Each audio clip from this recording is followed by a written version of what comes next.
Chapter 1. The Call. Friday evening at Monarch Financial Group's downtown offices. Most employees had already left for the weekend, but Dominic Reeves remained hunched over his desk, reviewing investment portfolios for Monday's executive meeting.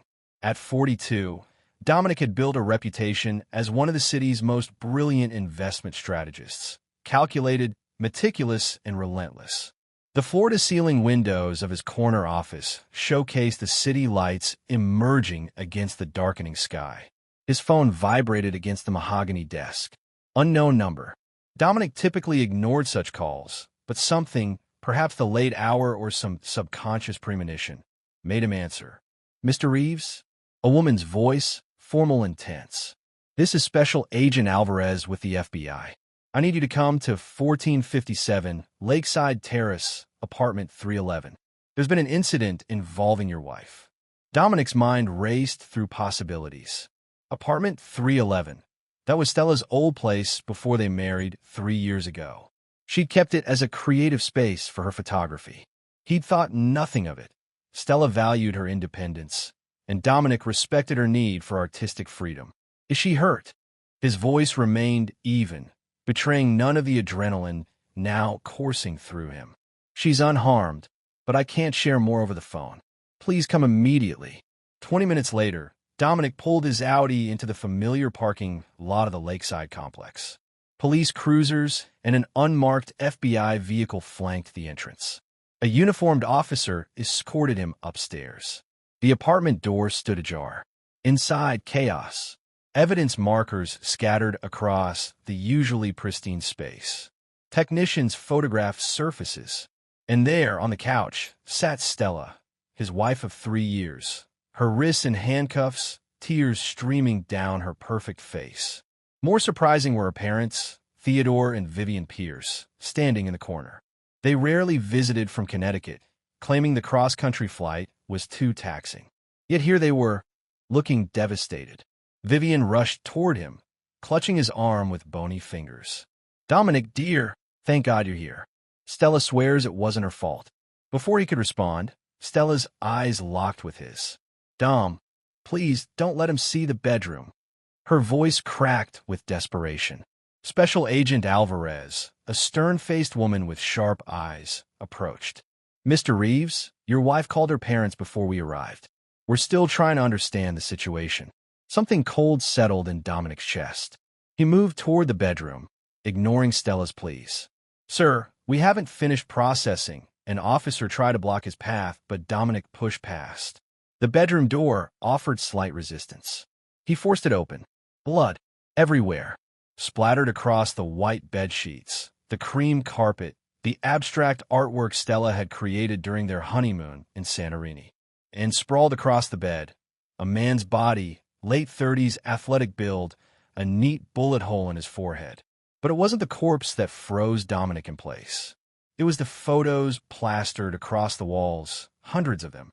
Stella with this man, kissing, embracing, making love, dating back 18 months, half their marriage. And on the bedside table, 2 handwritten journals. He grabbed one, flipped it open. April 7th, Dom working late again. Meeting in at the apartment. He understands me in ways Dom never could. June 15th. And want me to leave Dom. Says we could be happy together.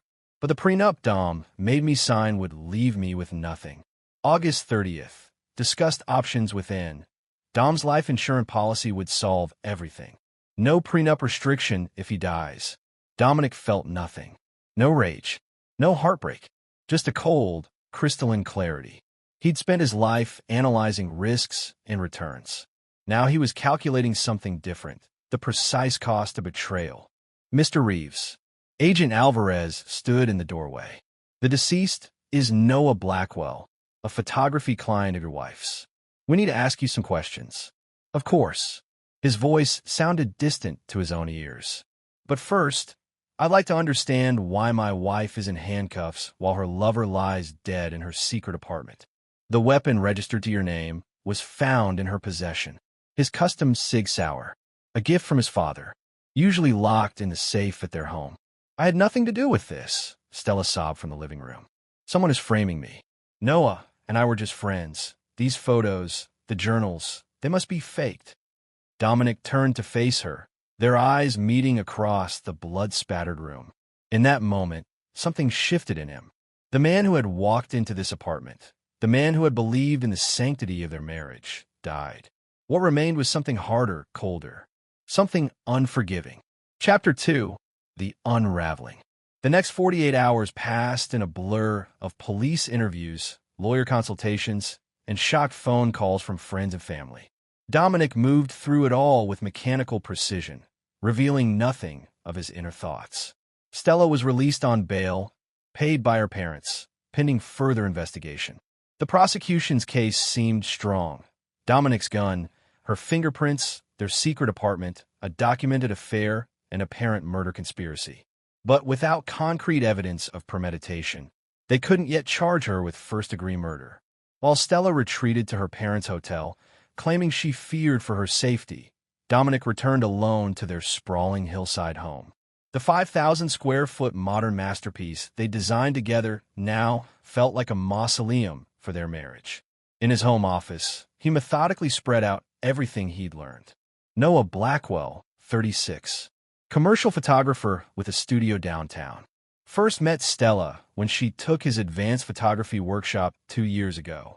Their affair began 3 months later.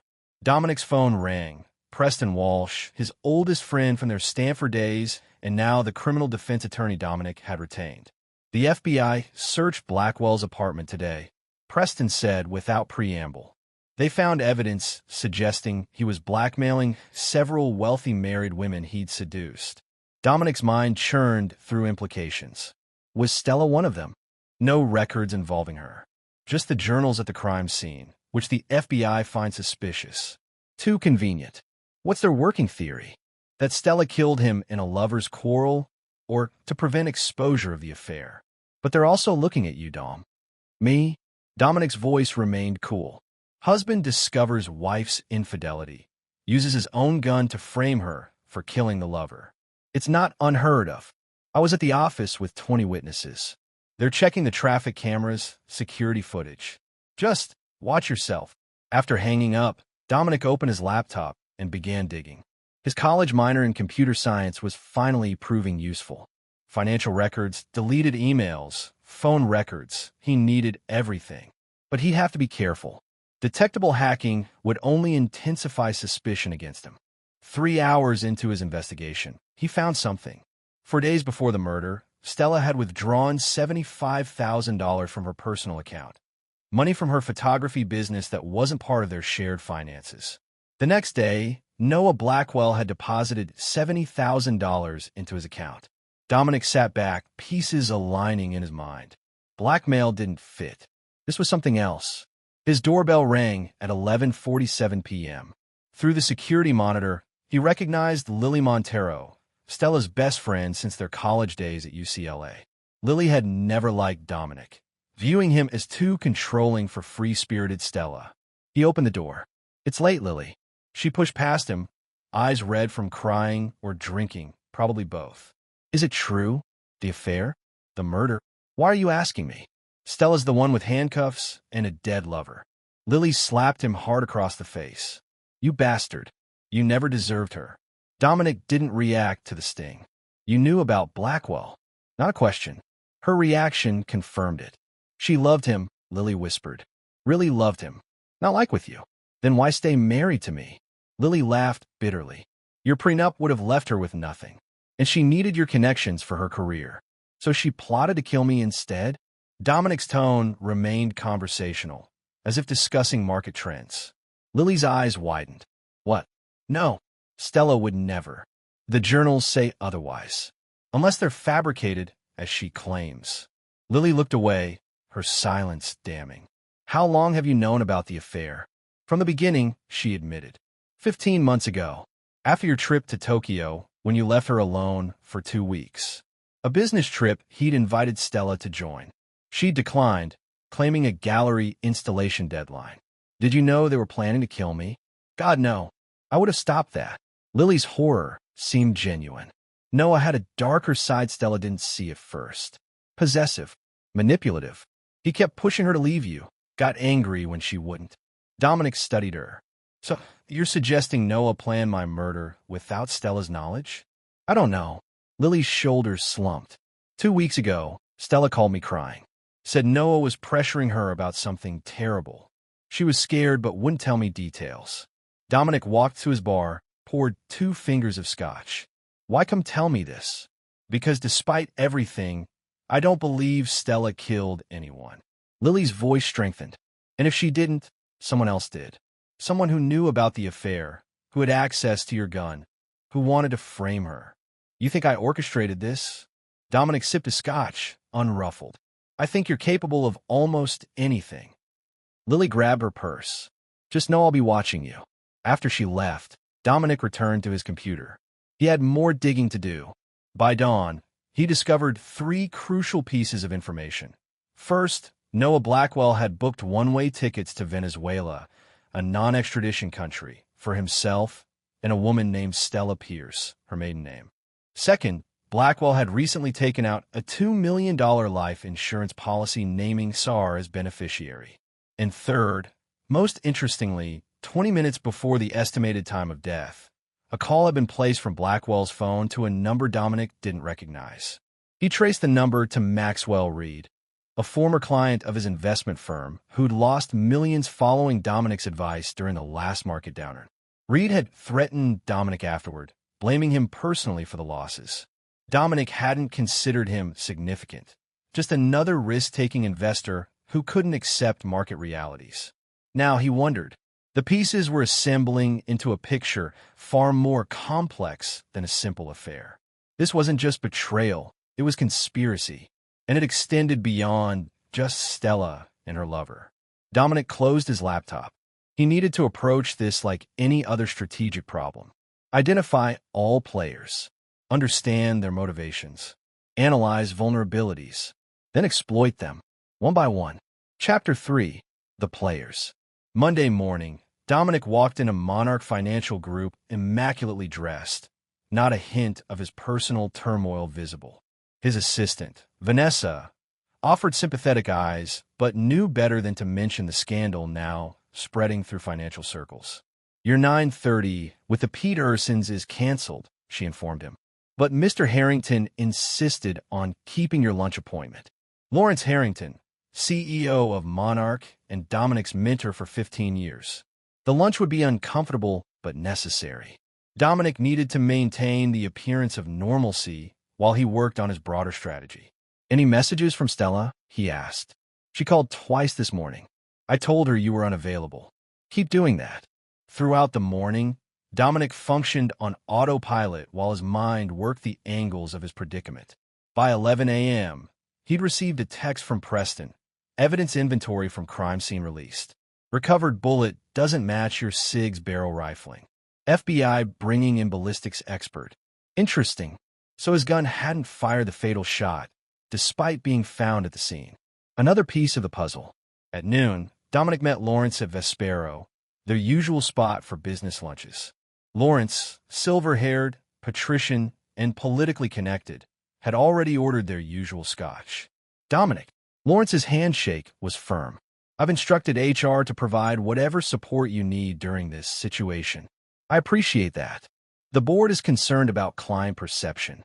Perhaps a temporary leave. Unnecessary, Dominic interrupted. My personal issues won't affect my performance. Lawrence studied him. You seem remarkably composed for a man whose wife has been accused of murdering her lover with his gun. I compartmentalize well. You taught me that. Indeed. Lawrence sipped his scotch. What does your lawyer say? That the evidence against Stella is substantial but circumstantial. And where do you stand? Do you believe she's capable of murder? Dominic considered his response carefully. 3 days ago, I would have said no. Now, I realize how little I knew about my wife. A difficult realization. Lawrence signaled for menus. And this man, Blackwell, no previous connection to you? None I've discovered. Lawrence nodded thoughtfully. Stella's gallery showing last month was quite successful. Several of my associates purchased pieces. The show you encouraged me to miss for the Chicago conference? Dominic asked mildly. A flicker of something, discomfort, crossed Lawrence's face. The Westbrook acquisition was crucial. Your presence was needed in Chicago. Of course. Their conversation drifted to market projections, but Dominic filed away Lawrence's reaction. Another potential connection to investigate. After lunch, instead of returning to the office, Dominic drove to a coffee shop 3 blocks from Maxwell Reed's real estate agency. From his laptop, he accessed Reed's financial records through back channels that couldn't be traced. Reed had received a wire transfer of $100,000 2 days before the murder from an offshore account. The same account had received $250,000 from Noah Blackwell 3 weeks earlier. Dominic's phone buzzed with a text from an unknown number. "I know what you're doing. We should talk. Parkview Cemetery, 7 p.m. Come alone. L. Lily Montero." How had she gotten this number? And what did she know? At 6:55 p.m., Dominic parked outside the cemetery gates. Security cameras would record his arrival, a necessary precaution. He found Lily waiting by a marble angel, looking nervous.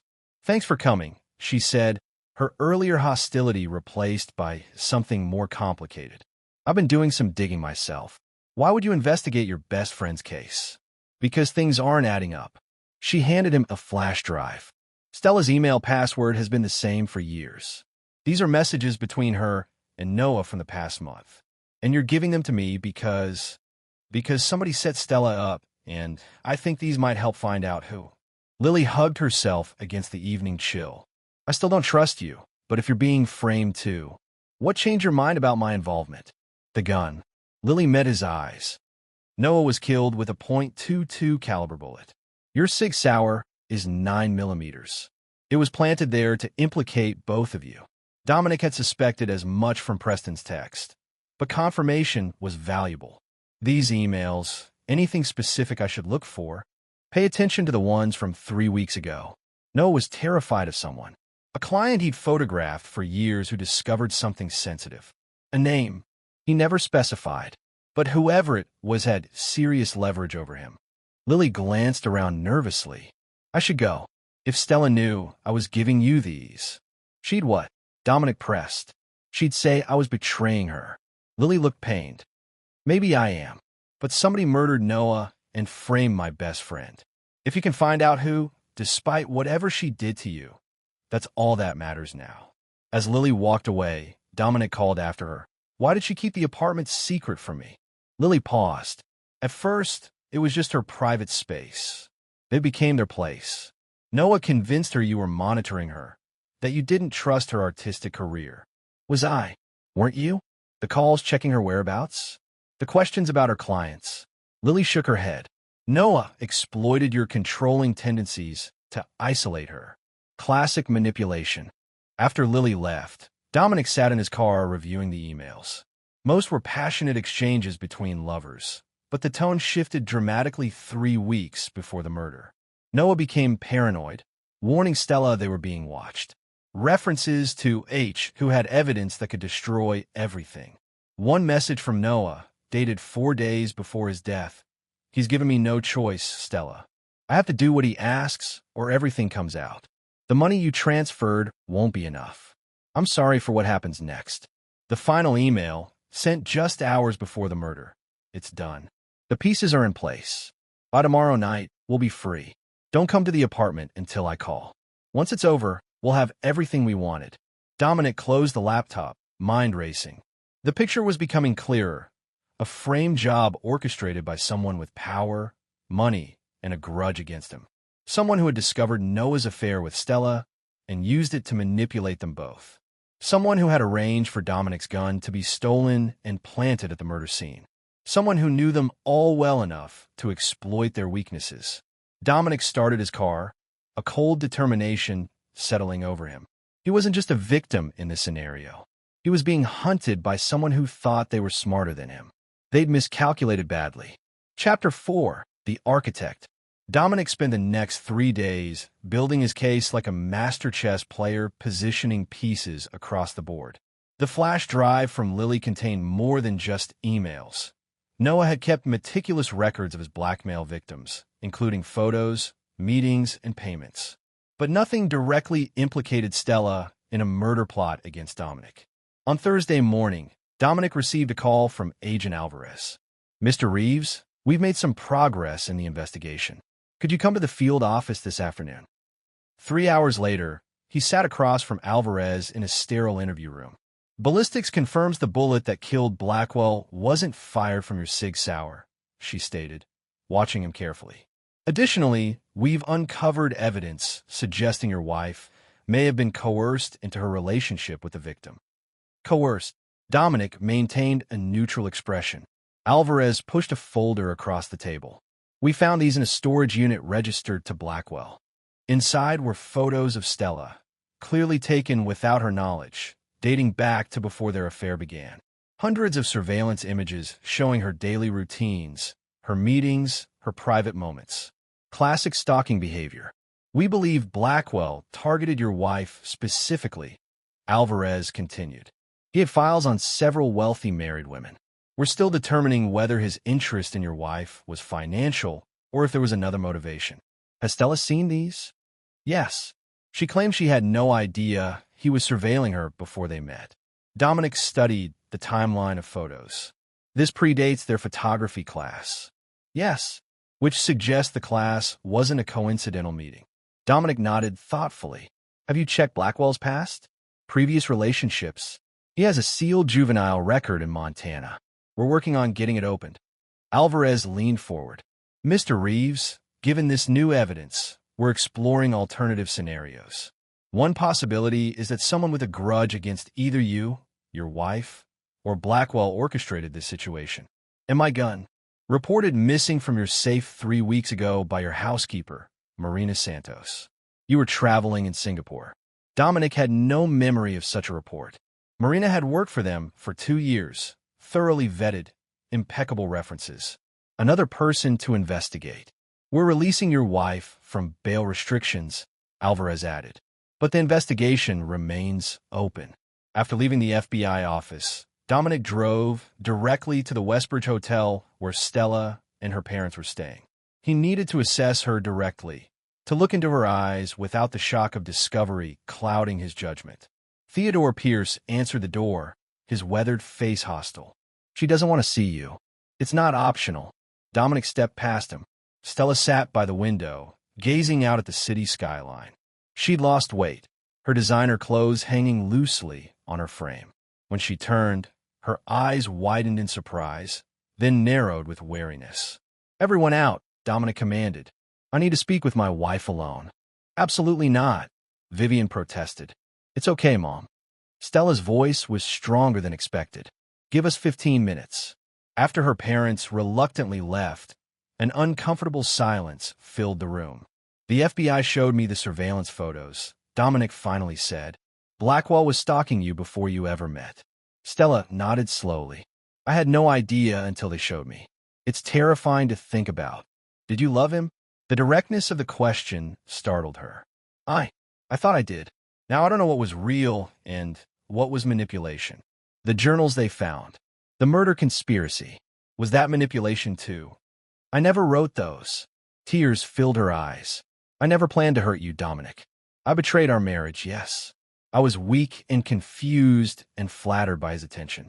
But murder? Never. Dominic studied her carefully. In the 7 years he'd known Stella, 4 dating, 3 married, he'd learned her tells. The slight flush when lying. The eye contact that intensified with honesty. Now, she met his gaze steadily. Someone went to elaborate lengths to frame you, he said evenly. Someone who knew about your affair, had access to my gun, and wanted Blackwell dead. The FBI thinks it might be Maxwell Reed, Stella offered. Noah photographed his properties for years. Recently, they had some kind of falling out. What else aren't you telling me, Stella? She hesitated. Noah was scared these past few weeks. Said someone powerful had discovered something he'd done and was using it against him. He wouldn't tell me details. Said it was safer if I didn't know. The $75,000 you gave him? Stella flinched. You know about that? I know everything now. His voice remained calm. What was the money for? He said it was to pay off someone who was threatening him. That once it was handled, we could be together openly. She laughed bitterly. I was such a fool. Were you planning to leave me? Yes. The simple admission hung between them. After my gallery showing, Noah said he'd booked us tickets somewhere we could start fresh. Venezuela. One-way tickets in your maiden name. Stella's eyes widened. How did you? Like I said, I know everything now. Dominic stood. The FBI is lifting your bail restrictions. You're free to go wherever you want. What happens to us? Her voice was small. There is no us anymore, Stella. You made that decision 15 months ago.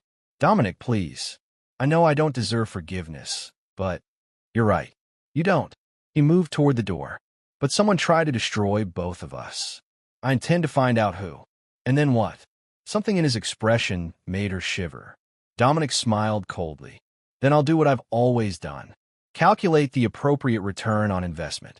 That evening, Dominic met Preston at his private club. The attorney had news. Blackwell's juvenile record is interesting, Preston said quietly.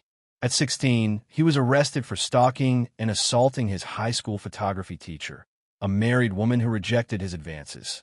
Pattern behavior. Exactly. But here's where it gets unusual. The charges were dropped suddenly.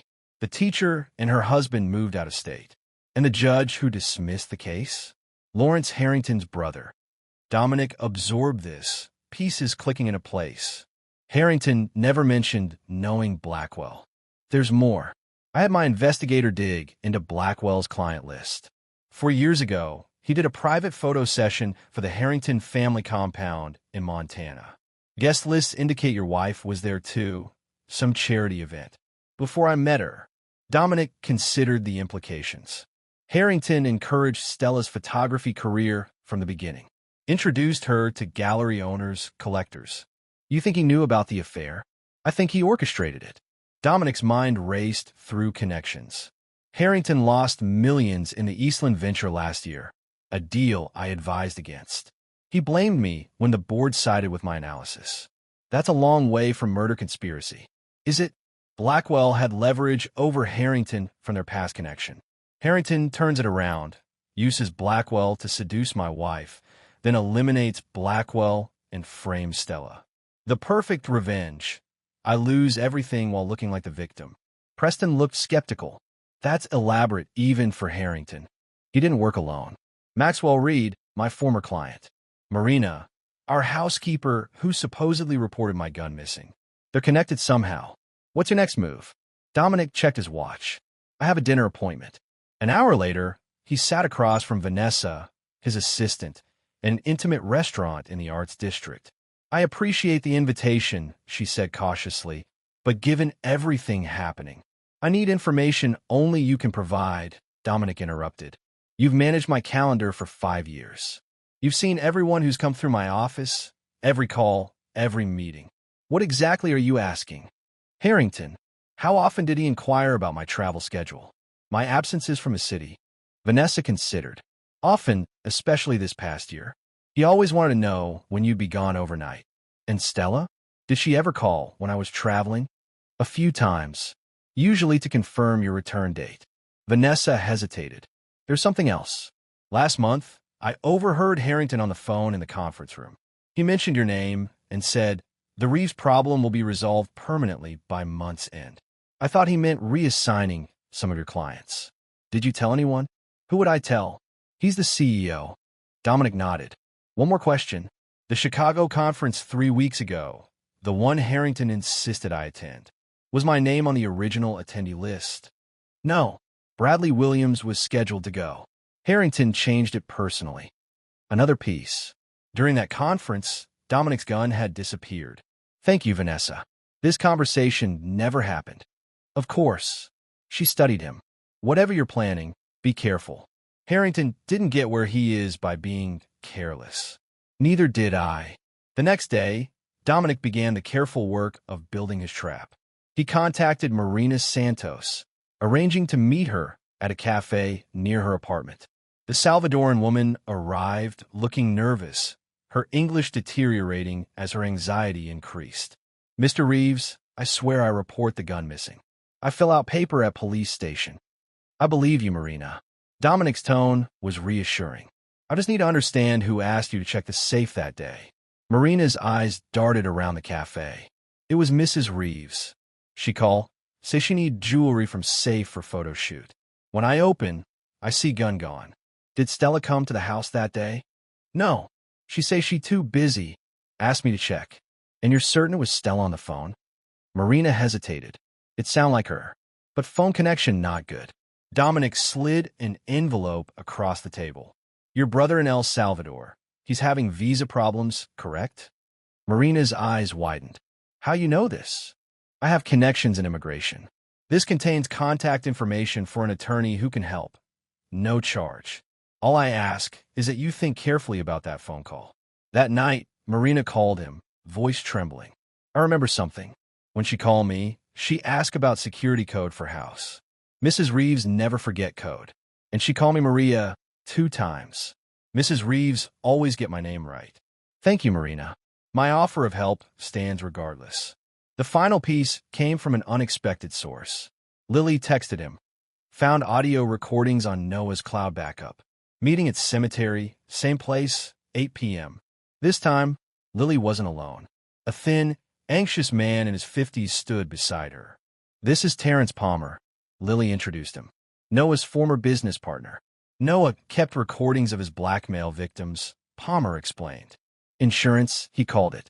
I didn't know until after his death when his automated system sent me access credentials. Why bring them to me? Because one of them features Lawrence Harrington, Lily said, and it changes everything. The recording, played from Palmer's phone, captured Harrington's distinctive voice. I don't care how you do it, Blackwell. The prenup protects his assets if she leaves him, but not if he dies. Frame her for your murder, if necessary. Just make sure Dominic Reeves suffers for what he did to me. When was this recorded? Dominic asked. 3 weeks ago, Palmer replied. The day before Noah started acting strange. Why would Harrington want to destroy you? Lily asked. Dominic's laugh held no humor. Because I cost him his chance at becoming Treasury Secretary. Both look confused. Last year, Harrington was being vetted for a cabinet appointment.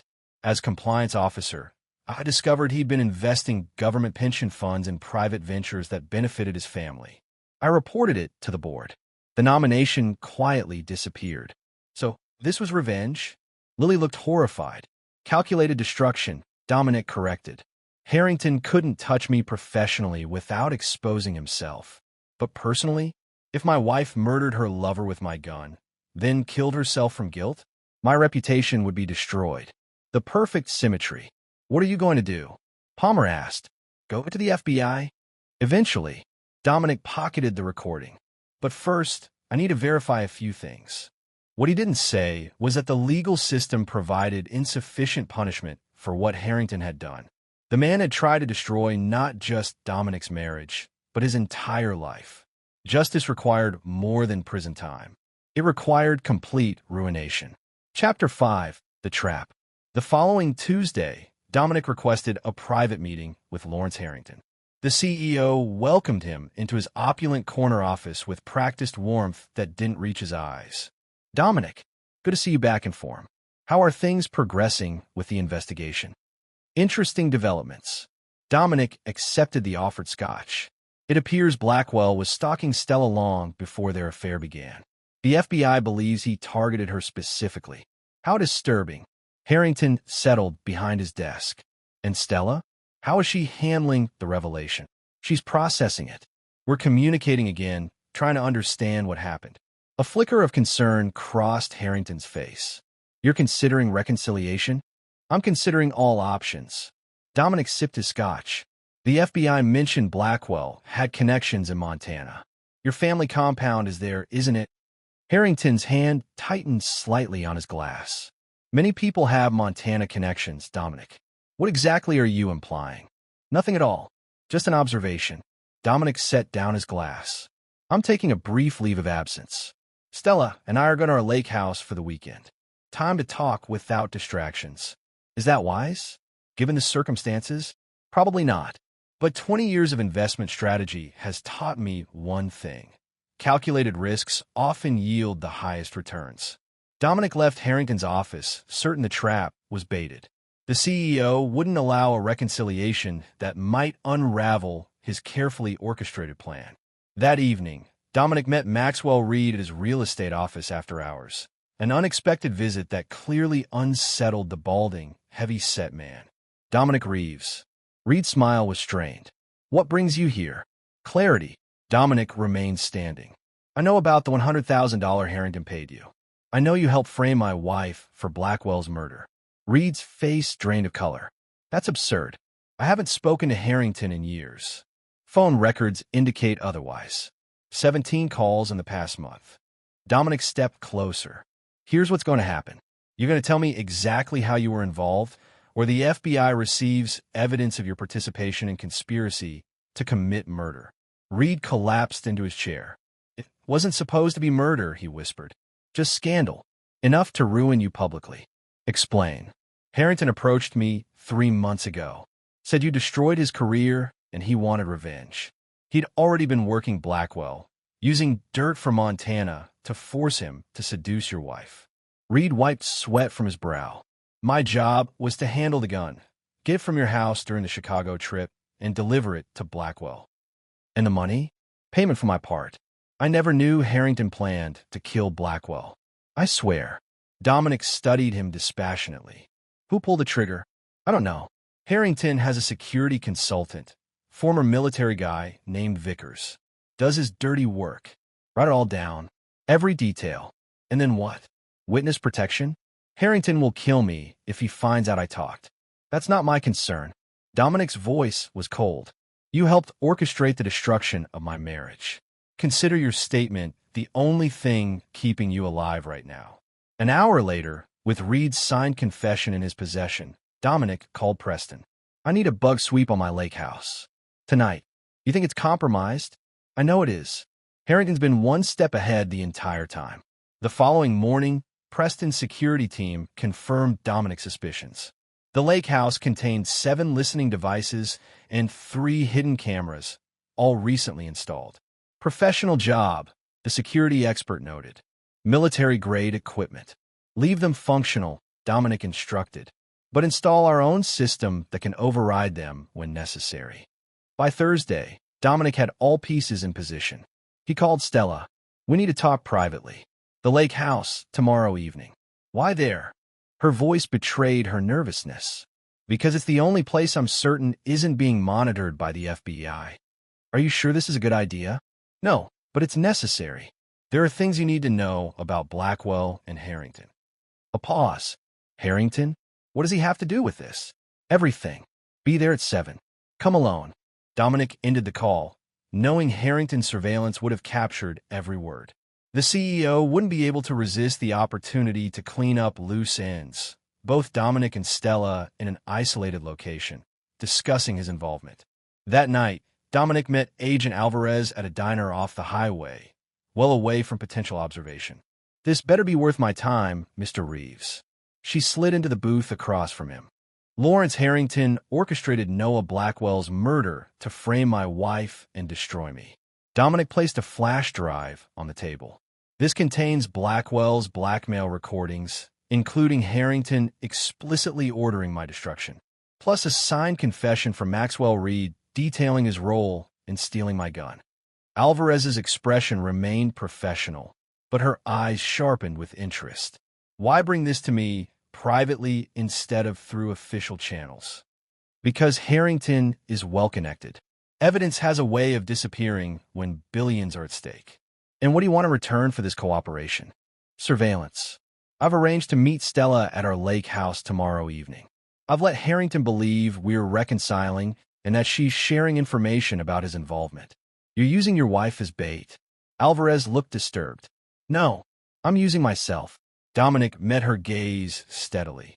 Harrington will send his security consultant, Vickers, to silence us both. When he makes his move, I want your team ready. This is highly irregular, Mr. Reeves. So is a CEO orchestrating murder to satisfy a personal vendetta. After a long moment, Alvarez pocketed the flash drive. I'll need to verify this information before committing resources. You have until tomorrow evening. The following day, Dominic prepared meticulously. The lake house, situated on 20 private acres, had been his grandfather's hunting retreat. Remote enough for privacy, accessible enough for a quick FBI response. At 5:30 p.m., he received confirmation from Preston that Alvarez had positioned surveillance teams around the property perimeter. Audio and video feeds from the house's security system were being monitored in real time. At 6:45, Dominic entered the house alone, making a show of checking each room while being captured by Harrington's hidden cameras. In the kitchen, he prepared 2 glasses of wine, making sure the cameras caught him slipping powder into one, a theatrical touch for his audience. Stella arrived at 7:10, looking tense and beautiful in a simple black dress. The surveillance cameras would capture their every move, every word. "Thank you for coming." Dominic handed her the untampered wine glass. "Your message sounded urgent." She didn't drink. "It is." He gestured toward the living room. "We should sit." As they moved through the house, Dominic activated the signal jammer Preston had installed. For 30 seconds, all surveillance devices would malfunction, long enough to whisper in Stella's ear, "We're being watched. Harrington had Blackwell killed to frame you. Play along if you want to survive." Her eyes widened in shock, but she controlled her reaction as the jammer deactivated. 7 years together had taught her to read his subtle signals. "I found Blackwell's recordings," Dominic announced loudly for the microphones. "Harrington ordered him to seduce you, then ordered his murder to destroy us both." Stella's response was perfectly calibrated, genuine emotion channeled into performance. "Lawrence? But why?" "He was my mentor." "Because I exposed his financial crimes last year. Cost him a cabinet appointment." "I can't believe this." Stella paced the room, visible anguish on her face. "All this time, Noah's pursuit of me was orchestrated. Our relationship was a lie, engineered from the beginning. Blackwell studied your routines, your preferences, your insecurities. Even introduced himself through that photography class Harrington recommended." The sound of tires on gravel interrupted them. "Right on schedule." "Are you expecting someone?" Stella asked, tension genuine now. Dominic moved to the window. "No, but I'm not surprised." A black SUV had parked behind their vehicles. A tall, lean man in dark clothing emerged, moving with military precision toward the house. "Vickers," Dominic muttered. "Harrington's cleaner." "What do we do?" Real fear laced Stella's voice. "Get to the panic room. Now." Dominic guided her toward the hallway. They've barely reached the reinforced door when the first gunshot shattered the kitchen window. Dominic pushed Stella inside the concealed room. "Lock it behind me." "You're not coming?" Her eyes widened in alarm. "Someone has to distract him until help arrives." Dominic closed the door, hearing the locks engage. The next 10 minutes unfolded exactly as he planned. Vickers systematically moved through the house, professional and focused. Dominic stayed just ahead of him, leading him on a calculated chase that ended in the study. "Mr. Reeves." Vickers finally cornered him, silenced pistol aimed steadily. "You've been quite troublesome." "More than Harrington anticipated," Dominic agreed calmly. "Where's your wife?" "Safe. Beyond your reach." Vickers smiled thinly. "No one's beyond my reach. After I finish with you, I'll find her. You might want to consider your position first." Dominic nodded toward the window where red laser sights now danced across Vickers' chest. "The FBI has been monitoring this entire encounter." Agent Alvarez's voice came through a megaphone. "Federal agents. Drop your weapon." What happened next wasn't part of Dominic's plan. Instead of surrendering, Vickers lunged at him, knife appearing in his free hand. They crashed into the bookcase, Vickers' blade slicing through Dominic's shirt, drawing blood. 3 shots rang out as FBI snipers fired through the window. Vickers collapsed, dead before he hit the floor. 20 minutes later, paramedics bandaged Dominic's wound, while Alvarez debriefed him. "Harrington's been taken into custody," she informed him. "We found the recording equipment in his office, linking him directly to the surveillance here." And read, "Protective custody." His statement matches the evidence perfectly. Stella, released from the panic room, stood nearby, providing her own statement.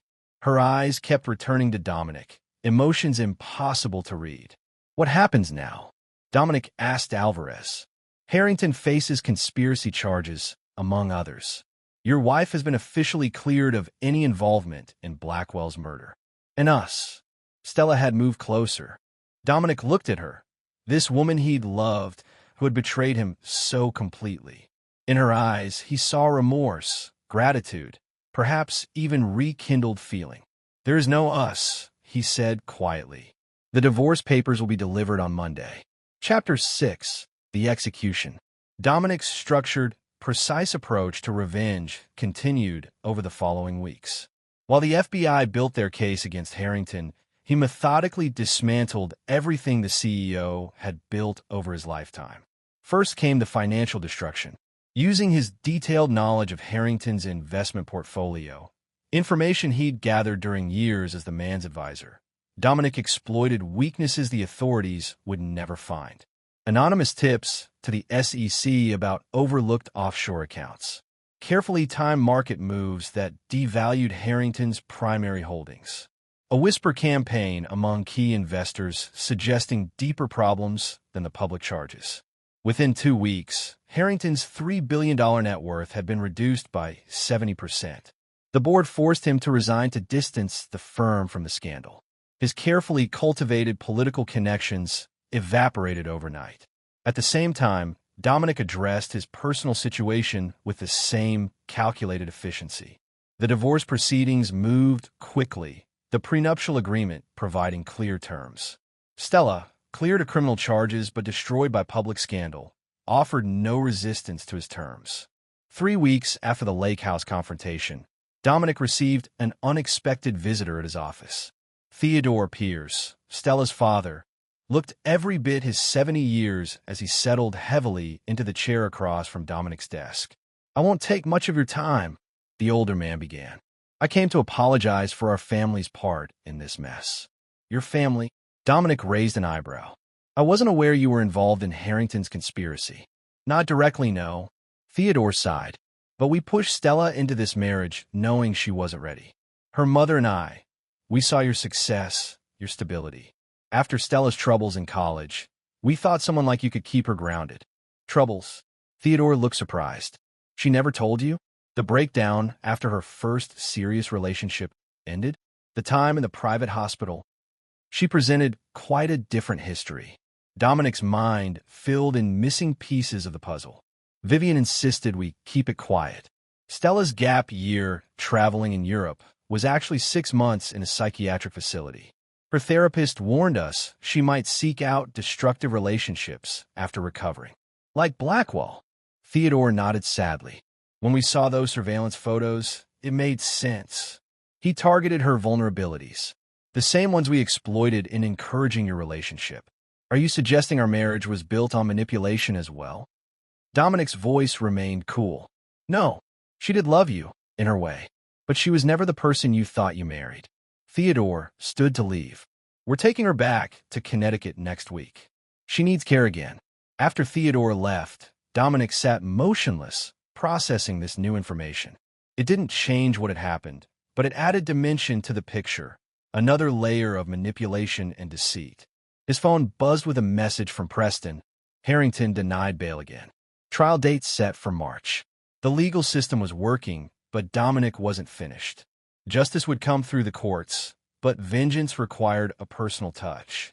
That evening, he visited Maxwell Reed at the safe house where the FBI had stashed him until the trial.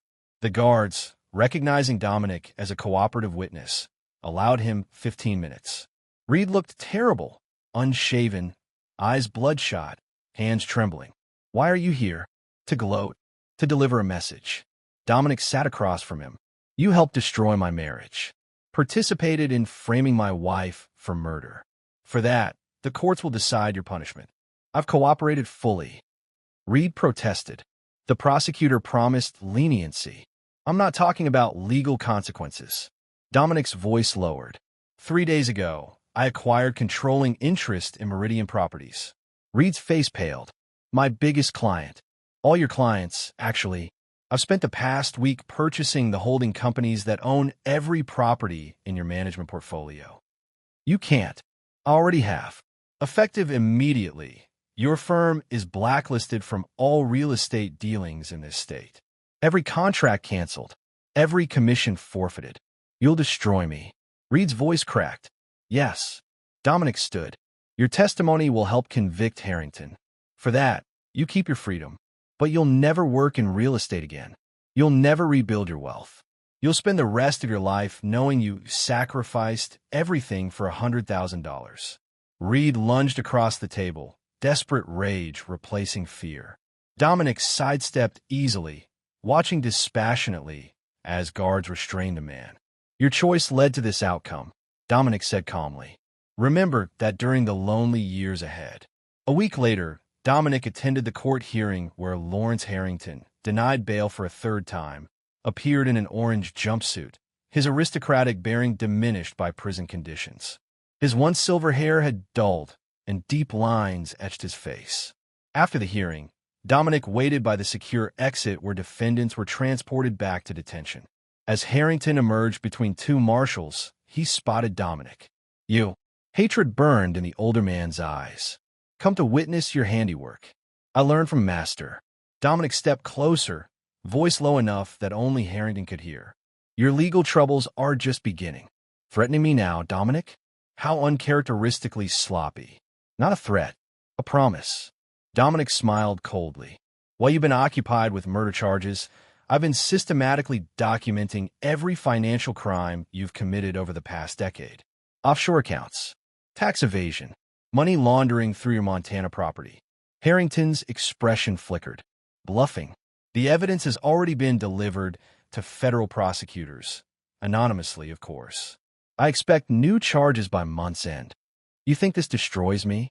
Harrington laughed bitterly. "I still have resources you can't touch. Family money. Connections." "Had," Dominic corrected. "Your brother's judicial misconduct in the Blackwell juvenile case has been exposed. The Montana compound is being seized under RICO statutes. As for family money," he shrugged. "Your wife filed for divorce yesterday. Her attorneys are quite motivated to protect her assets from forfeiture." For the first time, genuine fear crossed Harrington's face. "This vendetta won't bring back your marriage, Dominic. It was never about saving my marriage." Dominic's eyes were glacial. "It's about consequences. You targeted everything I valued. Now I've taken everything you value." "Sir, step back." One of the marshals intervened. Dominic complied. "Goodbye, Lawrence. I won't be visiting you in prison." The final piece of Dominic's vengeance came 3 days later when Lily Montero contacted him. "Stella's leaving tomorrow," she said without preamble. "Back to Connecticut with her parents. I'm aware. She asked me to give you this." Lily handed him a sealed envelope. "And I wanted to thank you for keeping me out of the prosecution.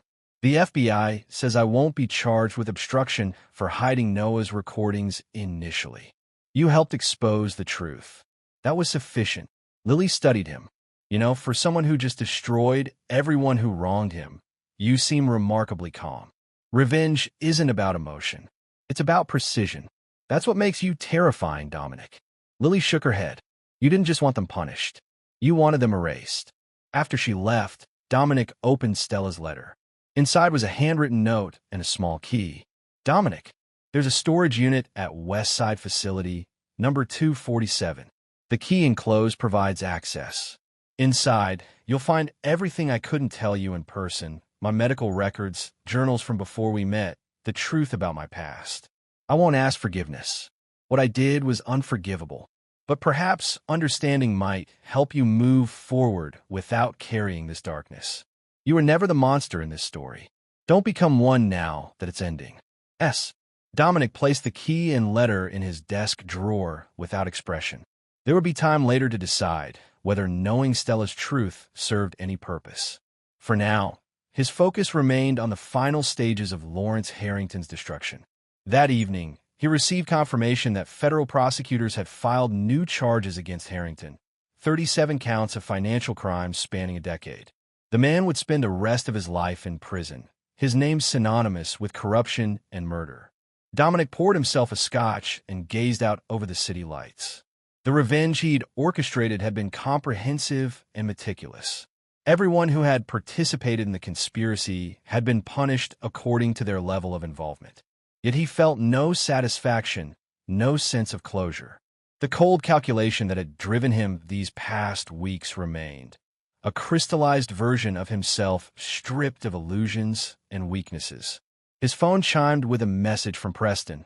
Reed's wife attempted suicide today. Hospital says she'll recover physically. Collateral damage. Dominic noted the information dispassionately. Actions had consequences. Those who chose to betray others should consider the ripple effects of their decisions. He finished his scotch, mind already turning to the future. His marriage was over. His trust in others permanently altered. But his financial empire remained intact. His professional reputation had actually improved. The resilient victim who had exposed a murderous conspiracy.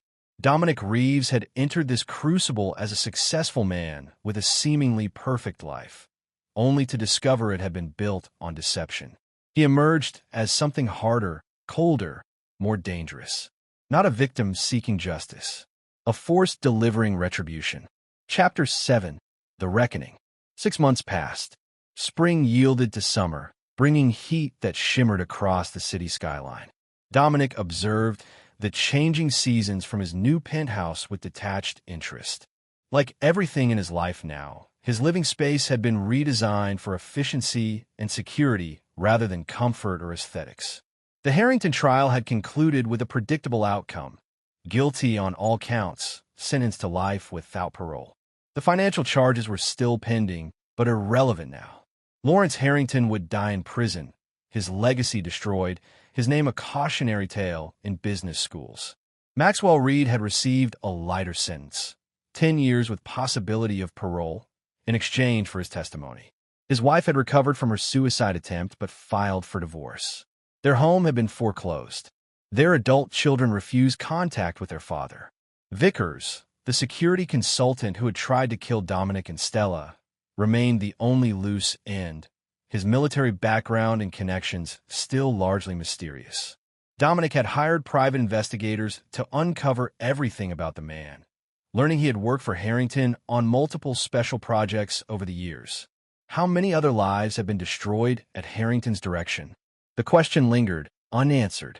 Stella had vanished into her parents' care in Connecticut.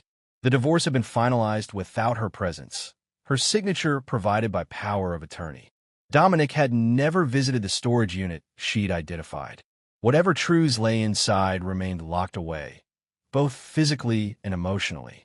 On a humid Thursday in July, Dominic received an unexpected visitor at Monarch Financial Group, where he had been elevated to CEO following Harrington's downfall. "Ms. Montero is here to see you," his new assistant announced with obvious discomfort. "She says it's urgent." Dominic nodded, curious despite himself. He hadn't seen Lily since before Stella's departure. She entered his office looking different, hair shorter, expression more severe, designer clothes replaced by practical business attire. "Congratulations on the promotion," she said without warmth. "The king is dead. Long live the king." "What brings you here, Lily?" "I doubt it's professional investment advice." "Stella's dead." The words landed like physical blows, but Dominic's expression remained unchanged. "When?"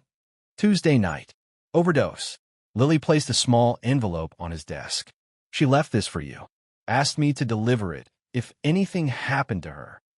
Dominic made no move to touch the envelope. "I assumed the funeral arrangements. Private ceremony yesterday. Family only." Lily's voice hardened. "Her parents didn't want you there." "Understandable. Is that all you have to say?" "Understandable." Lily's composure fractured. "She killed herself, Dominic. That was her choice."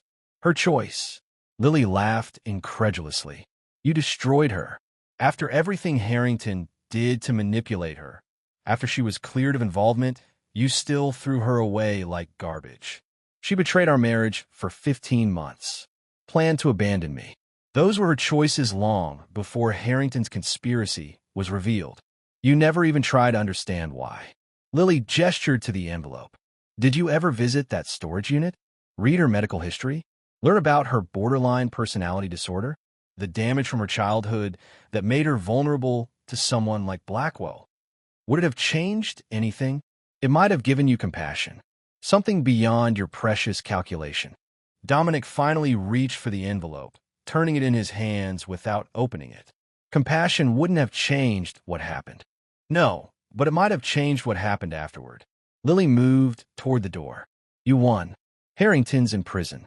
Everyone who hurt you has been punished. I hope it was worth it." After she left, Dominic sat motionless, the unopened envelope between his fingers.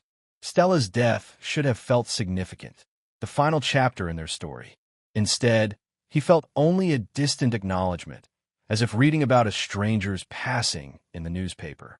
He placed the envelope in his desk drawer alongside the storage unit key.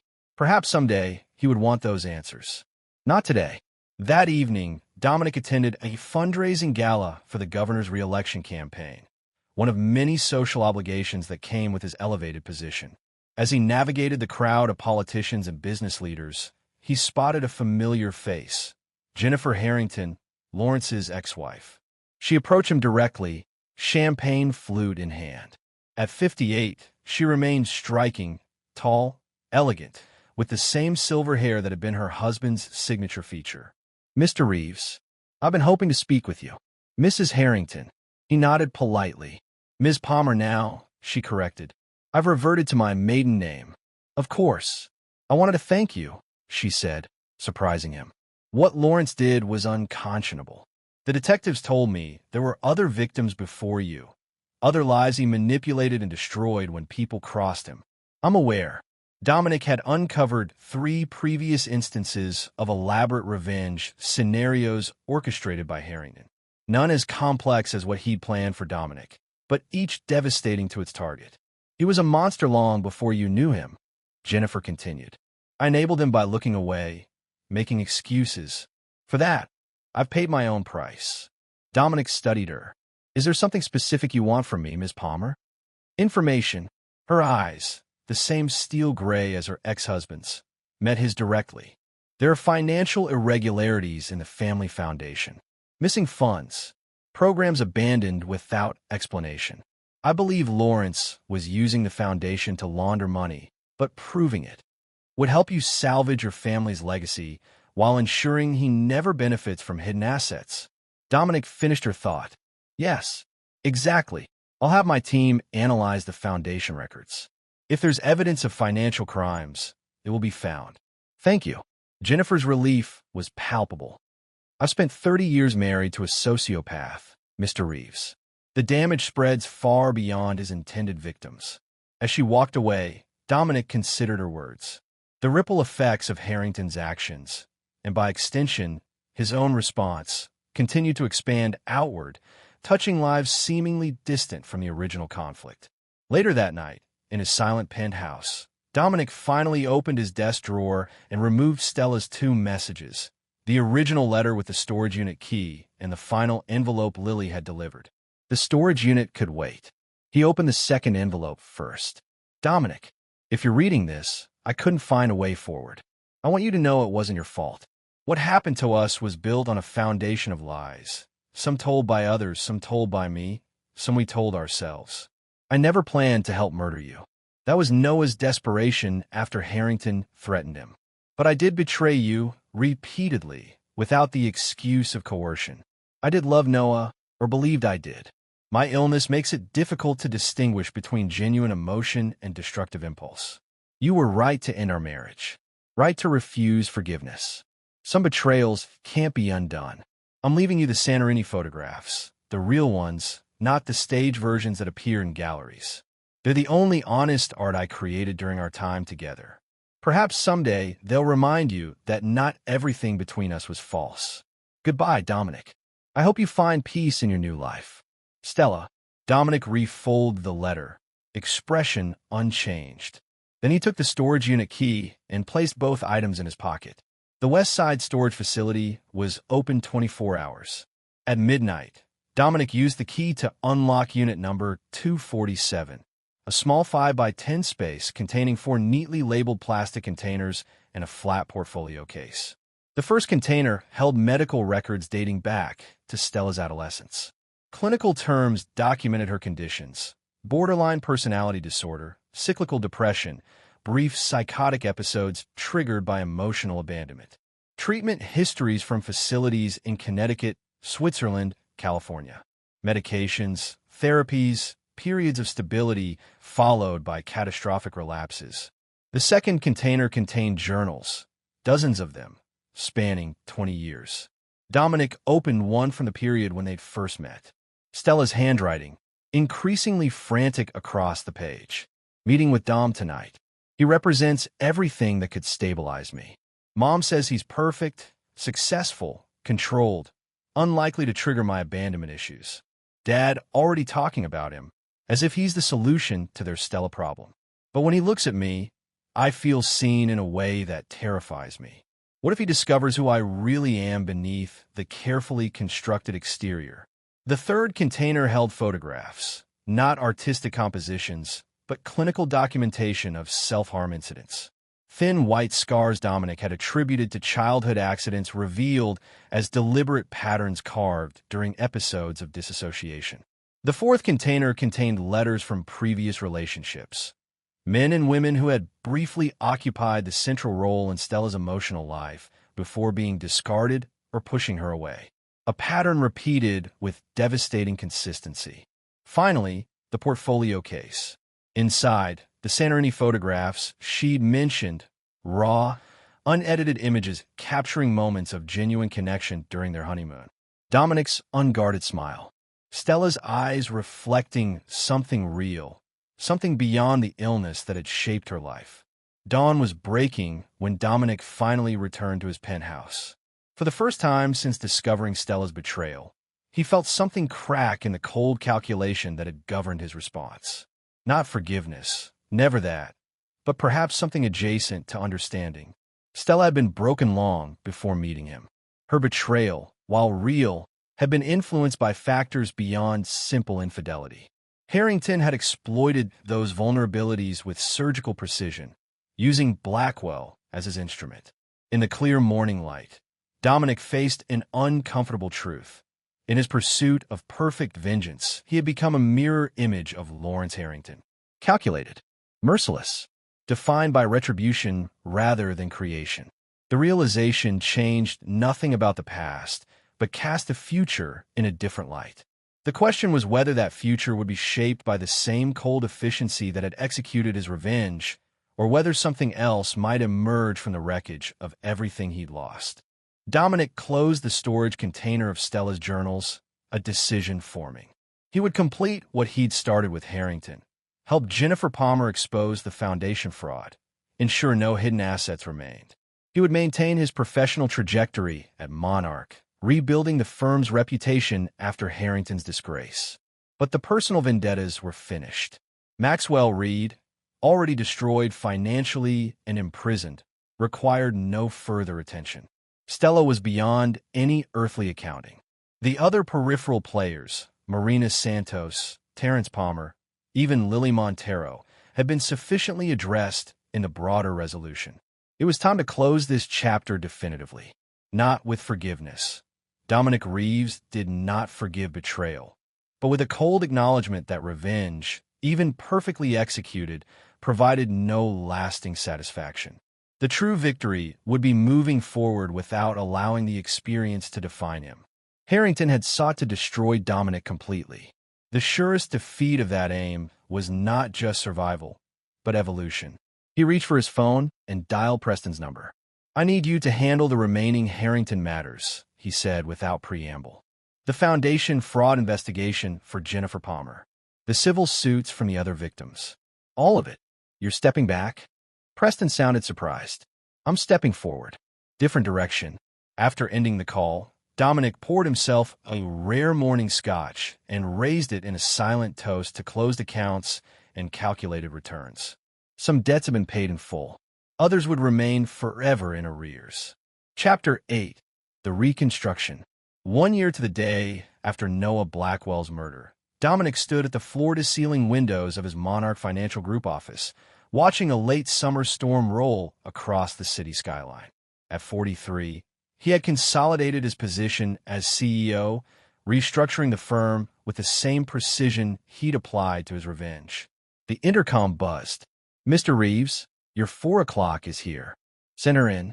Agent Alvarez entered, now promoted to assistant director of the FBI's white-collar division. Their professional relationship had evolved into something resembling mutual respect, if not quite friendship.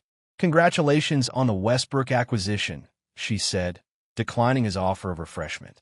The financial press is calling you ruthlessly innovative. High praise in this industry. Dominic gestured for her to sit. What brings the FBI to my door this time? Closure. Alvarez placed a file on his desk. We've finished the investigation into Harrington's previous victims. 5 confirmed cases, including yours. 2 suicides resulting from his machinations. 1 family financially destroyed. 1 promising political career derailed by manufactured scandal. And now justice has been served. Dominic's tone revealed nothing of his thoughts. Legal justice, yes. Alvarez studied him. But we both know there was another kind of justice applied in this case. Dominic met her gaze evenly. I've always operated within the law, Agent Alvarez. Assistant director now. She smiled slightly. And yes, technically you have. Your financial destruction of Reed and Harrington was masterfully legal. But we both know revenge was your primary motivation. Does the FBI usually concern itself with motivation when no laws have been broken? Only when patterns emerge. Alvarez tapped the file. In studying Harrington's methodology, we've noticed interesting parallels to your own approach this past year. Clinical, comprehensive, designed to destroy rather than merely punish. If you're suggesting I become like Harrington, no, she interrupted firmly. Harrington was a sociopath who enjoyed suffering. You're something different, more contained. But the precision of your retribution raises questions about what happens next. Nothing happens next. The accounts are settled. Alvarez nodded slowly.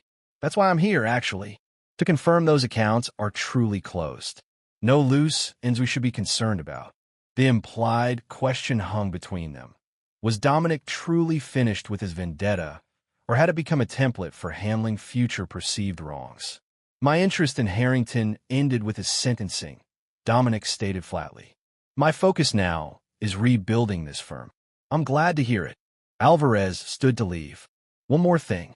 Lawrence Harrington was found dead in his cell yesterday morning. Apparent suicide, though the investigation is ongoing. Dominic absorbed this information without visible reaction. A final escape from consequences, or the final consequence itself. Alvarez moved toward the door. Either way, it's over.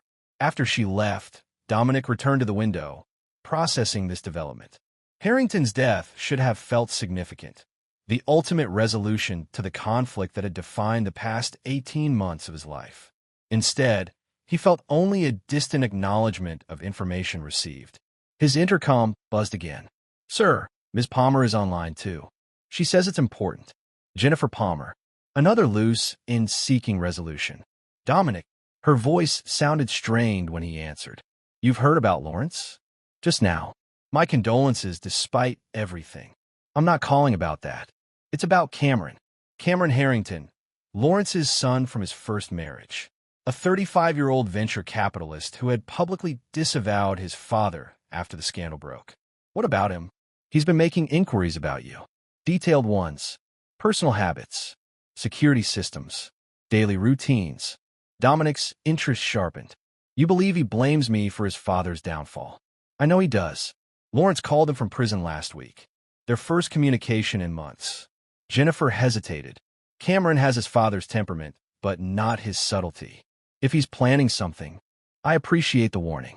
After ending the call, Dominic contacted his head of security, implementing enhanced protocols immediately. Cameron Harrington represented exactly the kind of threat Dominic had prepared for. Emotional, predictable, ultimately manageable. The following evening, Dominic worked late, reviewing acquisition proposals for a promising biotech startup. We finally left the office at 10:45 p.m. The executive parking garage was nearly empty. He sensed the presence before seeing it, a prickling awareness of being watched. Instead of continuing to his car, Dominic stopped, turning slowly to face the concrete support pillar 20 feet away. If you're planning to remain in the shadows, Mr. Harrington, you've chosen poor lighting. Your position is reflected in my car window. Cameron Harrington stepped into view, tall like his father, but leaner, harder, with a barely contained intensity. Impressive awareness. Did prison make my father predictable, or were you always this paranoid? Preparedness isn't paranoia. Dominic maintained a relaxed posture despite noting the slight bulge under Cameron's jacket. Concealed weapon, right side. Did you want something specific? Or is this just for reconnaissance? I want to see you up close. The man who destroyed my father. Your father destroyed himself. I merely exposed his methods. Cameron's laugh held no humor. After orchestrating an elaborate frame-up involving his gun, his wife, and a dead photographer? Don't insult me with false modesty, Reeves. Your revenge was masterful.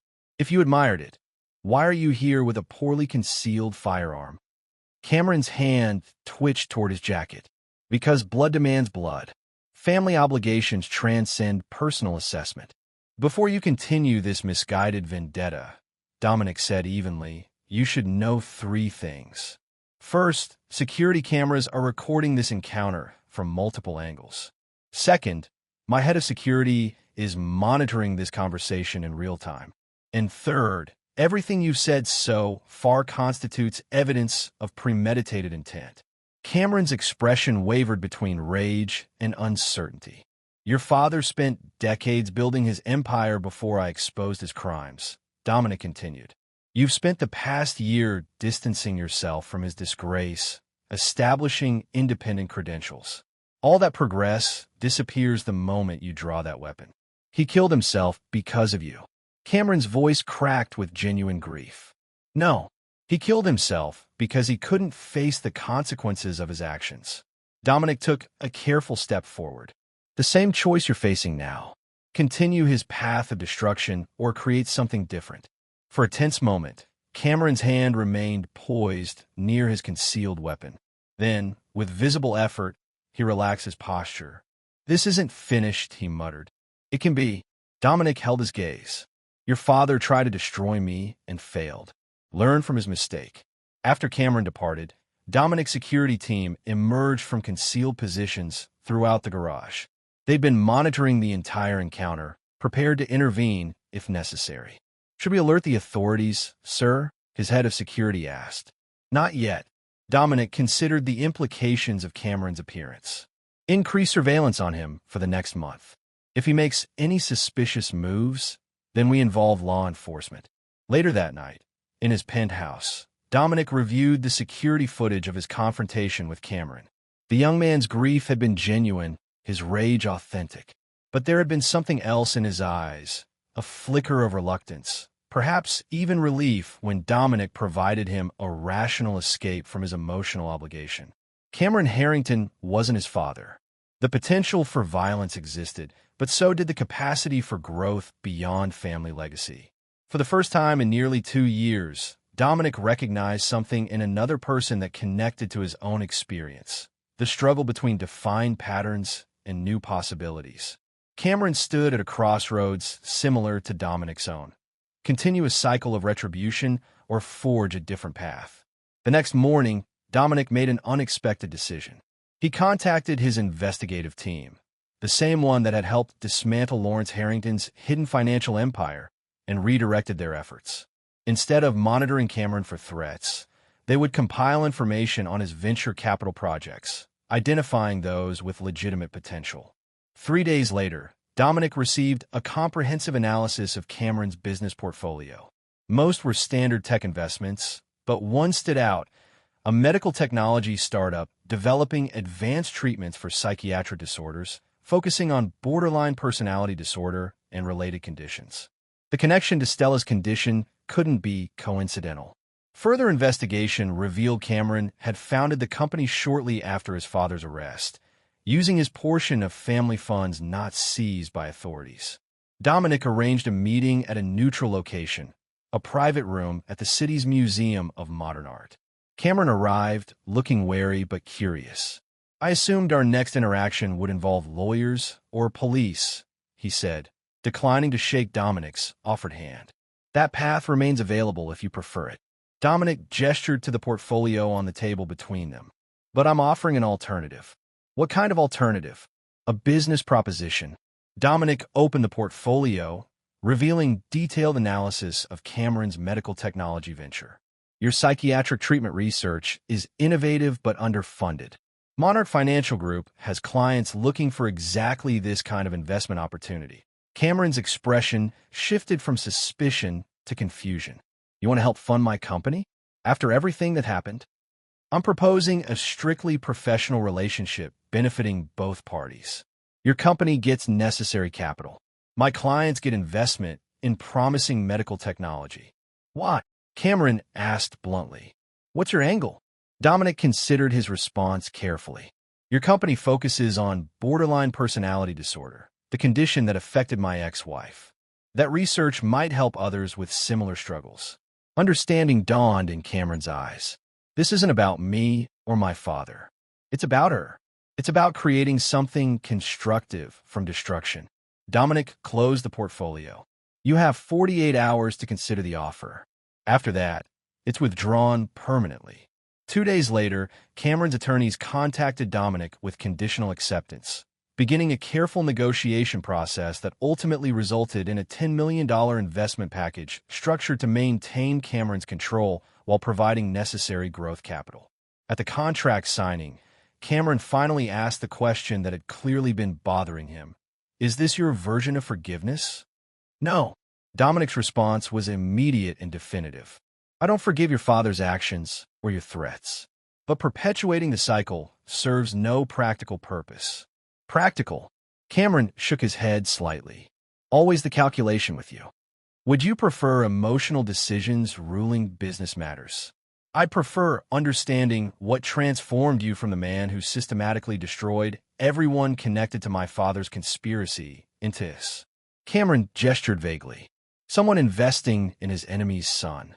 Dominic signed a final document before responding. I spent 18 months focused on perfect retribution. It was meticulously executed and ultimately hollow. This investment has tangible potential benefit beyond itself. As they concluded their business, Cameron offered a reluctant handshake. My father would have hated this partnership more than prison. I know. Dominic's smile was cold but genuine. Consider that an added return on investment. That evening, Dominic visited the storage unit containing Stella's personal effects for the final time. He had reviewed everything: medical records, journals, photographs, eventually understanding the complex factors that had made her vulnerable to Blackwell's manipulation and Harrington's orchestration. None of it excused her betrayal, but it provided context that had been missing during his campaign of revenge. If Stella had been another type of victim in Harrington's scheme, Cameron represented another form of collateral damage, the son shaped by a father's toxic influence, now struggling to define himself independently. Dominic packed the containers methodically, preparing them for delivery to a secure medical research facility associated with Cameron's company.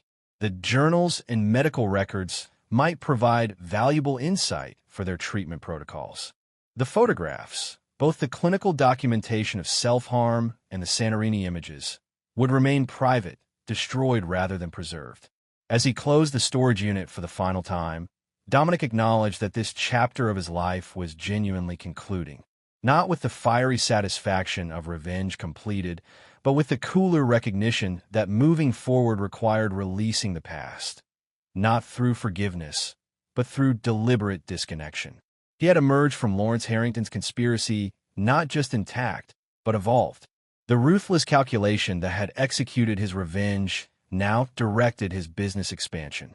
The cold clarity that had identified his enemy's vulnerabilities now assessed investment opportunities with unparalleled precision. Dominic Reeves had not forgiven those who betrayed him. He had simply determined that continuing to focus on their destruction limited his own potential for growth. It was, in the end, the most practical decision possible. Chapter 9. The Evolution. 2 years after Noah Blackwell's murder, Dominic stood in the gleaming research laboratory of Neuronova Therapeutics, Cameron Harrington's company that had become the centerpiece of Monarch's medical technology portfolio. Clinical trials for their borderline personality disorder treatment showed promising early results. Not a cure, but potentially a more effective management protocol than existing options. Your investment transformed our timeline, Dr. Elaine Chapman, the lead researcher, explained as she guided him through the facility. We've compressed 5 years of development into 18 months. When do you anticipate FDA approval for human trials? Dominic asked, studying the data displays with his characteristic intensity. 12 to 14 months, barring complications. Dr. Chapman gestured toward a research associate who approached with a tablet. We've just completed the latest comparative analysis using anonymized patient histories. The associate handed Dominic the tablet. He recognized the data immediately. Information extracted from Stella's medical records, anonymized but distinctive in its pattern of treatments and relapses. Patient S shows the typical treatment resistance pattern. Dr. Chapman continued, unaware of the personal connection. Our modeling suggests our new compound might have provided significantly improved stability during critical periods. Dominic handed back the tablet, expression revealing nothing of his thoughts. Theoretical improvements for theoretical patients. For now, Dr. Chapman agreed. But real patients will benefit soon. After concluding the tour, Dominic met briefly with Cameron Harrington in his modernist office overlooking the research campus. Their professional relationship had evolved into a cautious mutual respect, the shadow of Lawrence Harrington's legacy gradually receding from their interactions. The quarterly reports are promising, Dominic noted, accepting the espresso Cameron offered. Monarch's investment committee is pleased. Good timing. Cameron leaned against his desk.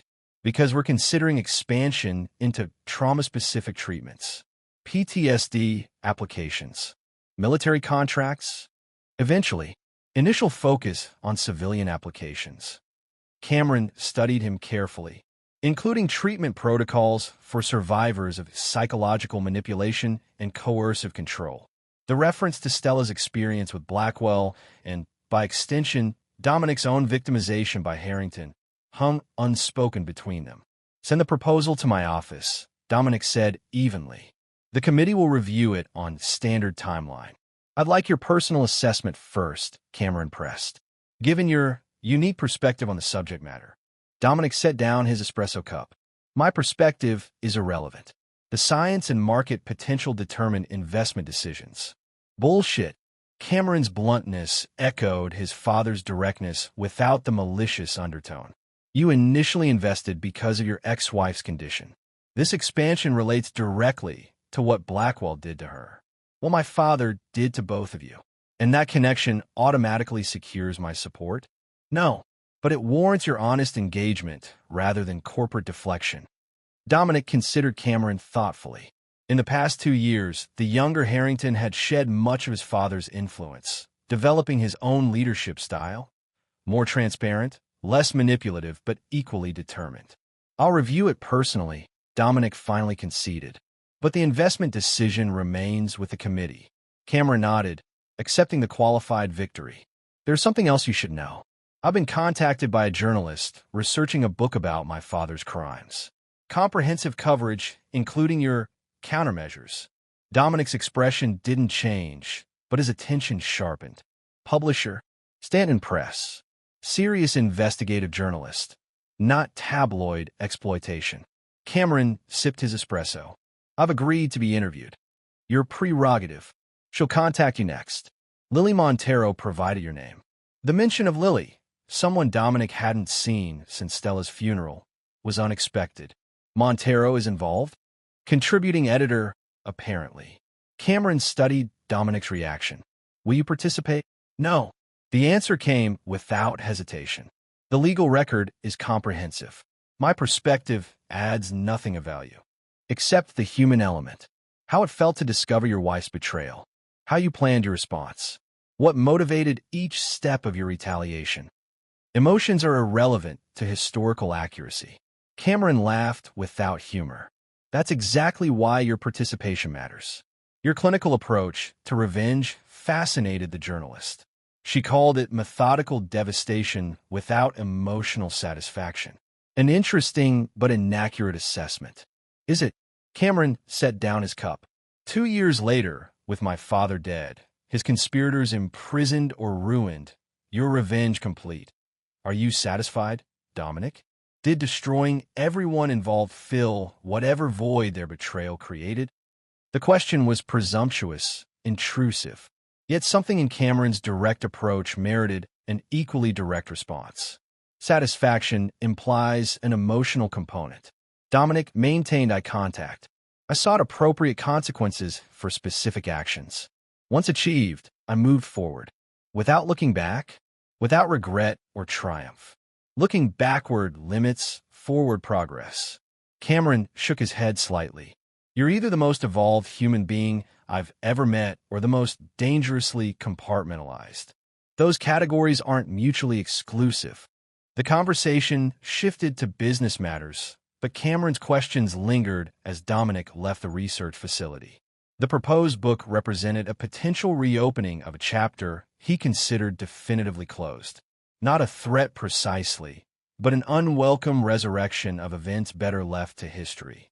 3 days later, the journalist, Catherine Winters, a Pulitzer finalist for her coverage of financial crimes, contacted his office requesting an interview. Dominic declined through his assistant, offering only a prepared statement acknowledging the legal outcomes without personal commentary. That evening, Lily Montero appeared at his penthouse, unannounced, unexpected, and unwelcome. Security should never have allowed you up, Dominic noted as he reluctantly granted her entry. I mentioned Stella's name. Your head of security has a sentimental streak. Lily surveyed the minimalist space with critical eyes. Still living like an upscale monk, I see. What do you want, Lily? 5 minutes of honesty. She faced him directly. Catherine Winters is writing an important book. Your perspective matters to its completeness. The legal record isn't the full story, Lily interrupted. It documents what happened, but not why. Not the human cost. And you believe I'm qualified to address the human cost? Dominic's tone remained neutral. I believe you're the only person who experienced the entire arc, from victim to avenger to whatever you are now. Lily gestured vaguely. CEO, investor, empty vessel, poetic but inaccurate. Then correct the record. Lily's expression softened slightly. Stella's story deserves to be told accurately. So does yours. Why does it matter to you? Stella is gone. The legal outcomes are established. Because people should understand how someone like Lawrence Harrington operates. How vulnerable people like Stella get manipulated. How even strong, intelligent people like you can be targeted. Lily met his eyes directly, and how revenge, even when perfectly executed, costs something essential. Dominic studied her thoughtfully. You believe I've lost something through my actions. Haven't you? Lily glanced around the sterile penthouse. 2 years later, you live alone, work constantly, maintain no close relationships. You've rebuilt your professional empire while your personal life remains a fortress. Perhaps that's preference rather than loss. Is it? Lily's challenge was gentle but direct. Before Harrington's conspiracy, you had a life beyond calculation. Now you've become the human embodiment of a spreadsheet. All outcomes, no emotion.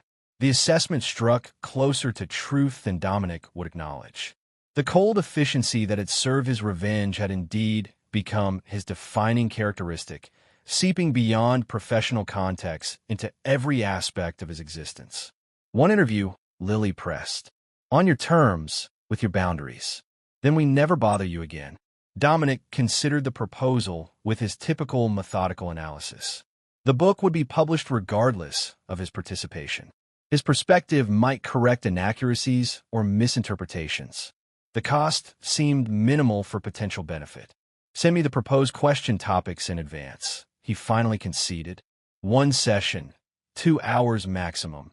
Recorded but subject to my approval before publication. Thank you. Lily's relief seemed genuine. Catherine will contact your office tomorrow. After she left, Dominic stood at his window overlooking the city lights, considering the unexpected development. He had constructed his post-revenge life with careful precision. Professional advancement without personal entanglements, strategic investments without emotional attachments, forward momentum without backward reflection. The proposed interview threatened that carefully maintained separation between past and present. 2 weeks later, Catherine Winters arrived at his penthouse, neutral territory chosen over his office to avoid corporate overtones. In person, She projected focused intelligence without Lily's emotional intensity or Alvarez's professional detachment. "Thank you for agreeing to this interview," she began, setting up her recording equipment. "I understand your hesitation about revisiting these events. Do you?" Dominic's tone revealed nothing. Catherine smiled slightly. "Perhaps not, but I appreciate your willingness regardless." For the next 2 hours, she guided their conversation with surprising skill. Never confrontational, but persistently direct, allowing comfortable silences when Dominic needed to formulate precise responses. "When you discovered your wife's betrayal," she asked carefully, "what was your first emotional reaction?" "Clarity," Dominic answered after consideration. "Not anger or heartbreak initially. Just crystalline understanding that everything I believed about our relationship had been false. And that clarity guided your subsequent actions. It removed emotional interference from strategic planning." Catherine nodded thoughtfully. Many betrayed spouses act impulsively. Confrontations, public scenes, self-destructive behaviors. You instead constructed an elaborate response targeting everyone involved in the conspiracy. Why? Effectiveness, Dominic stated simply. Emotional reactions provide temporary relief, but rarely appropriate resolution. And your definition of appropriate resolution included financial destruction for Reed, comprehensive legal consequences for Harrington, complete dissolution of your marriage, proportional responses to specific betrayals. Catherine studied him. "Do you regret any aspect of your response?" The question gave Dominic pause. In 2 years, he had evaluated outcomes, but never considered regret as a relevant metric. "I recognize certain inefficiencies in my approach," he finally acknowledged. Energy directed toward Maxwell Reed might have been better allocated elsewhere. His role was secondary, his punishment perhaps disproportionate to his involvement. And regarding Stella, any reconsideration there? "No." The response came without hesitation. Her betrayal predated Harrington's manipulation. The consequences were appropriate to her actions. Catherine nodded, making a note. "After executing your revenge so completely, did you experience the satisfaction you anticipated?" "I never sought satisfaction." Dominic maintained eye contact. "I sought resolution." "And did you find it?" The question lingered between them, unexpectedly complex. Had he found resolution? The legal outcomes were definitive. The personal accounting complete. Yet something remained unresolved, not within the external parameters of his revenge, but within himself. "Resolution is an ongoing process," he finally said. "The immediate objectives were achieved. The long-term integration continues." Integration of what? Exactly. Experience into identity. Dominic considered his words carefully. "Prior to these events, I defined myself through certain parameters: successful investor, dedicated husband, rational decision-maker. Afterward, those definitions required adjustment. And who are you now, in your own assessment?" The question should have been simplistic, yet Dominic found himself genuinely considering it. Who is he now? The architect of perfect revenge? The calculating CEO? The man who had loved and lost Stella? The target who had defeated Lawrence Harrington's conspiracy? "I am what I've always been," he finally answered. "Someone who calculates risks, evaluates returns, and executes strategies, but with modified algorithms based on updated data." Catherine smiled slightly. "That's perhaps the most clinical self-description I've ever recorded." "It's accurate. Is it complete?" Dominic didn't respond immediately. Was any self-assessment ever complete? The events surrounding Blackwell's murder and Harrington's conspiracy had fundamentally altered his understanding of trust, loyalty, and his own capacity for methodical retribution. But they hadn't changed his essential nature, merely revealed aspects previously untested. "It's sufficient," he finally said. After the interview concluded, Catherine thanked him for his candor, promising to send the relevant transcript sections for approval before publication. As she packed her equipment, she asked one final, unrecorded question. "Off the record, would you do it all again the same way?" The complete dismantling of everyone involved. Dominic considered the question with genuine reflection. "No," he finally answered. "I would be more selective in my targets, more precise in my methods. Harrington deserved everything he received. The others. He paused. Collateral damage isn't always necessary or productive.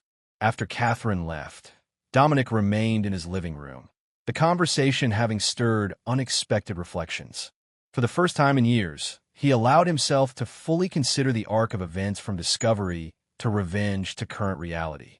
He had survived Harrington's conspiracy not just intact, but enhanced in many ways. His professional position was stronger than ever. His investment portfolio more diverse and successful. His reputation in financial circles untarnished by the personal scandal. Yet something fundamental had shifted within him.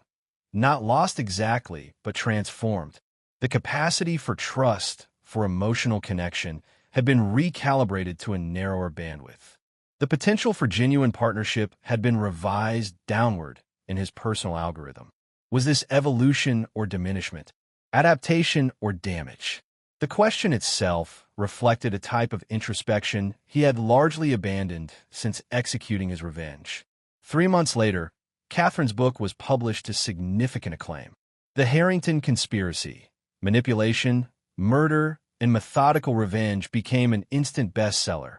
Its unflinching examination of Lawrence Harrington's psychological manipulation and Dominic's calculated response capturing public fascination. Dominic received his copy directly from the publisher, but left it unopened on his desk for several days. When he finally read it, he found Catherine had captured the events with remarkable accuracy and unexpected insight. His own quoted sections were presented fairly within proper context. The final chapter, however, contained something unexpected, excerpt from Stella's journals that Dominic had never seen, apparently provided by her parents after her death. The entries dated from her final months in Connecticut. Dominic calculated perfectly, as he always does, the appropriate consequence for my betrayal. No more, no less. I find myself admiring the precision even as it destroys me. We were more alike than either of us recognized, both trapped in our own forms of calculation. Mine emotional, his strategic, both ultimately destructive. If I could tell him one thing now, it would be this. The perfect execution of revenge doesn't heal the original wound. It merely ensures both parties carry matching scars. Dominic closed the book, Stella's final assessment lingering in his mind. Her insight, even through the lens of her illness, contained an uncomfortable truth. His revenge, while meticulously executed, had indeed left its own mark upon him. Not a weakness precisely, but an alteration. That evening, he received an unexpected call from Cameron Harrington. "I've just finished Winter's book," Cameron said without preamble. Compelling reading. Indeed, Dominic maintained his characteristic neutrality. "My father's final prison journal entry is particularly interesting. Did you read it?" "Not yet." Dominic had skimmed the appendices, but not thoroughly. He wrote it the night before his suicide. Cameron's voice held complex emotions. "My greatest achievement was not my financial empire or political connections, but creating a mirror image of myself in Dominic Reeves. In destroying him, I transformed him. My methods become his methods. My calculation his calculation. Even in defeat, I've ensured my approach survives in the man who destroyed me." The words landed with unexpected impact. Harrington's final assessment echoed Lily's concerns and Catherine's unspoken questions. Had his perfect revenge transformed Dominic into a reflection of the very man he had destroyed? "My father was a manipulator until the end," Cameron continued. That final statement was his attempt to taint your victory, or perhaps his most honest observation. Dominic surprised himself with the acknowledgement. "You're nothing like him," Cameron stated firmly. "Your calculation serves creation. His served only destruction." After ending the call, Dominic stood at his window, watching night settle over the city, considering Cameron's distinction. Creation versus destruction. Purpose beyond retribution. Direction beyond revenge. In the 2 years since executing his perfect vengeance, Dominic had indeed focused on building rather than destroying, expanding Monarch Financial, investing in Cameron's medical research, developing new investment strategies with broader application than personal wealth accumulation. Yet his personal life remained as cold and precisely ordered as his revenge had been. No significant relationships. No emotional connections beyond professional collaboration. No vulnerabilities that might be exploited by future betrayals. Lawrence Harrington was dead. Maxwell Reed remained imprisoned. Stella had taken her own life. All accounts had been settled, all betrayals addressed. Only Dominic himself remained, standing at the crossroads between continued isolation and potential reconnection. The calculation was complex, the variables numerous. Trust, once broken, was difficult to recalibrate. Vulnerability, once exploited, created lasting awareness of risk. Yet the alternative, permanent isolation behind walls of perfect calculation, represented its own form of defeat. If Harrington's final objective had been to transform Dominic into his mirror image, then maintaining that transformation meant Harrington's ultimate victory, even from beyond the grave. Dominic reached for his phone, making a decision that wasn't purely strategic for the first time in years. He dialed Jennifer Palmer's number. "I've been considering your foundation proposal," he said when she answered. "The Pediatric Psychiatric Initiative. I'd like to discuss potential personal involvement beyond financial investment." Personal involvement? Her surprise was evident. In what capacity? Advisory board initially. Perhaps more direct engagement as the program develops. Dominic found himself adding, "Some wounds can't be prevented, but better treatment might help recovery." Dominic Reeves considering something beyond financial returns. Jennifer's tone held gentle amusement. Catherine's book must have had quite an impact. Let's say it prompted recalculation of certain variables. After concluding the call, Dominic returned to the window, watching the city lights with new awareness. His revenge had been perfect, calculated, executed, and completed with precision. But revenge itself was inherently backward-looking, addressing past wounds rather than creating future possibilities. The true victory over Lawrence Harrington's conspiracy wasn't in the perfect execution of retribution, but in what came after, the choices made when the accounts were settled and the ledgers closed. Dominic Reeves would never forgive betrayal. He would never trust blindly or love without reservation. The cold calculation that had served his revenge would remain part of his approach to life and business. But perhaps that calculation could encompass more variables than self-protection and risk avoidance. Perhaps the algorithm could expand to include measured reconnection, calibrated vulnerability, strategic openness to experiences beyond revenge and its aftermath. Not forgiveness, never that, but perhaps evolution beyond the perfect revenge he had executed so completely. That would be the final victory Harrington could never anticipate and Stella would never witness. Not just surviving betrayal, not just executing retribution, but ultimately transcending both to become something neither victim nor avenger. Something entirely his own design. And there you have it. Another story comes to an end. What did you think? I'd love to hear your thoughts in the comments below. If you enjoy this story, consider joining our community by subscribing. It means the world to us. For more stories like this one, check out the recommended videos on screen. And I'll see you there.